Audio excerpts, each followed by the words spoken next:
sagalkiyo daruurtiyo saxansaxada roobkiyo sadrigiyo laabtay saddexduba sifeeyaan waase saamigeedee sabadanay ku noolahay sariflaha dhammaantii midkii ugu sarreeyey samada u tallaabsaday haddaad suuqa joogtiyo sooda geelow daaqiyo seeraha dhexdiisaba sariflaha Somaliland shilin suurad dollar leeyahay sikinkuu bedeli karaa waa kuma Samaalow sariflaha tallaabsaday sugan ku tilmaamay waa sariflaha Jamal Money Exchange waxaad kaga bedelan kartaa lacagtaada lambarkani 32 amaba dahab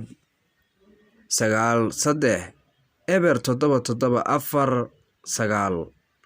hamoogaan meel kasta aad joogto Jamal Money Exchange oo ka qabtiraya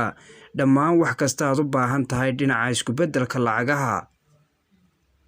Jamal Money Exchange.